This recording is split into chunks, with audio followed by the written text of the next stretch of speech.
السلام عليكم كلنتي وعنا وناكسن مركله فضلنا dadku cusub tahay channelkan subscribe saaro sidoo la socoto muuqaalada dambe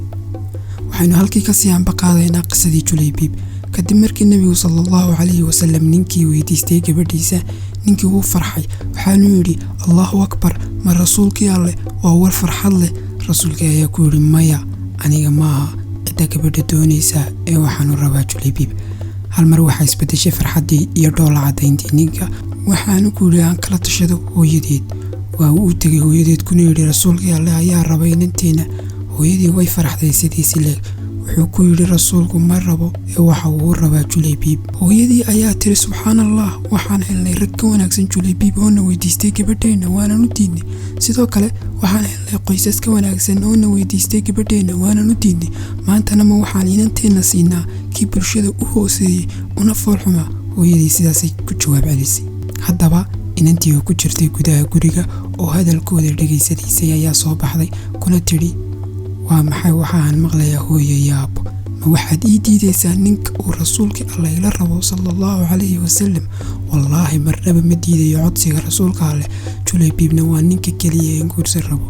markii uu warkii soo gaaray Julaybiib waa uu farxay saxaabadiina waa ay daryeeleen oo deeq ugu deeqan si uu guursado haddaba waqti ayaa ka soo wareegtay waxa jiray mid kamid ah dagaaladii waqtigaas waxa uu kamid ahaa saxaabadii gashay dagaalkii ka bacdi qofkiisa ayuu raadsanayay miyadeerkay walaalkay inankaygi me rasuulkii alle sallallahu alayhi wasallam ayaa hal su'aal weydiiyay mee Julaybiibkaygi qof kasta waxa uu ku yiri rasuulka alle ma garanayo ma jiro qof dareynaya Julaybiib ilaa rasuulka alle mooyaane kama dambaystii waxa la helay Julaybiib radiyallahu anhu Julaybiib waxa la helay isagoo dhulka yaala oo shahiiday laakiin ay ku wareegsan yihiin toddoba cadowgii muslimiinta ah oo iyaguna dhintay